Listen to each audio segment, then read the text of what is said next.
आईवडिलांची काही चूक नसताना किंवा कोणाचीही काही चूक नसताना काही आजार लहान मुलांमध्ये दिसतात. माझा पुढचा प्रश्न जगताप सरांना आहे.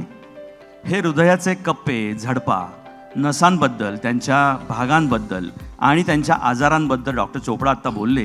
त्याबाबत आणखी कोणते आजार आहेत जे आपण एक सर्जन म्हणून सांगू शकाल?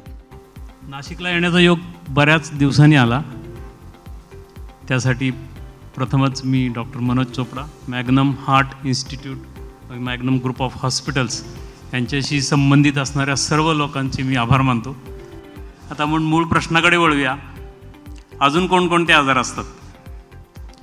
आईवडिलांची काही चूक नसताना किंवा कोणाचीही काही चूक नसताना काही आजार लहान मुलांमध्ये दिसतात.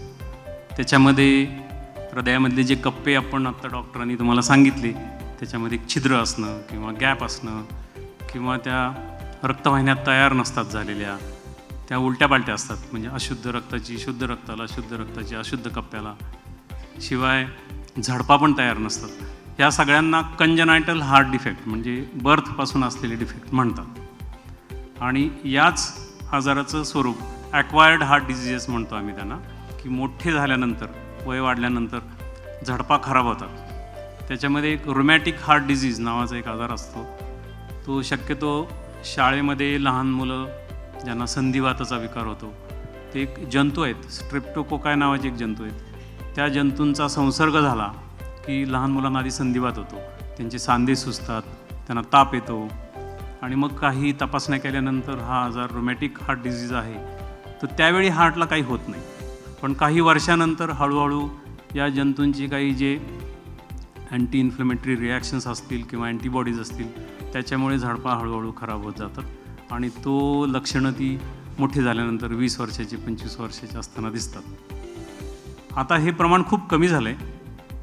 रोमॅटिक हार्ट डिझीजचं प्रमाण कदाचित शिक्षणामुळे, कदाचित बऱ्याच खेड्यांमध्ये आता स्वच्छतेचा आपण करतो, शिवाय वेळेत जाणीव झाल्यामुळे त्यांना जी काही पेनिसिलिनची इंजेक्शन्स द्यायची पूर्वी, प्रोफिलॅक्सिस म्हणून प्रतिबंधात्मक पेनिसिलिनची इंजेक्शन्स दर महिन्याला द्यायचे, त्याच्यामुळे हे प्रमाण कमी झाले.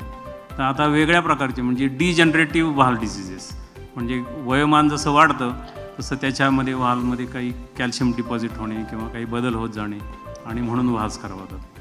हे एक आजार आहे. आणि तिसरं म्हणजे कोणतंही कारण नसताना हार्ट वीक होत जातं. त्याला कार्डिओमायोपॅथी असं म्हणतात. कार्डिओ म्हणजे हार्ट, मायो म्हणजे मसल. मग ह्याच्यात काहींना अल्कोहोलिक कार्डिओमायोपॅथी असते, काहींना ischaemic cardiomyopathy. Blockages नसतानासुद्धा हार्टचा muscle weak होत जातो.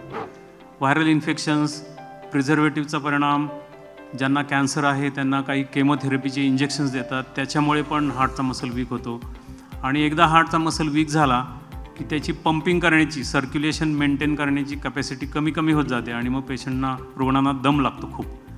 अशावेळी कुठलीही औषधं काम नाही करत आणि त्या रुग्णांना हार्ट ट्रान्सप्लांट करणे म्हणजे कोणत्या तरी ब्रेन डेड झालेल्या व्यक्तीची अवयवदान जे करतात, त्याच्याबद्दल तुम्ही बऱ्याच वर्तपत्रामध्ये किंवा मीडियावर, टी व्हीमध्ये ऐकलं असेल, वाचलं असेल, बघितलंही असेल की अशा लोकांचे अवयव दान करून एका मृत व्यक्तीने 4 जणांना जीवनदान दिलं. एकाला लिव्हर मिळालं, एकाला किडनी मिळाली, दुसऱ्याला किडनी मिळाली आणि एकाला हार्ट मिळालं. अशा आता ट्रान्सप्लांट सर्जरीज हळूहळू सगळीकडे आता विकसित होत आहेत. धन्यवाद सर.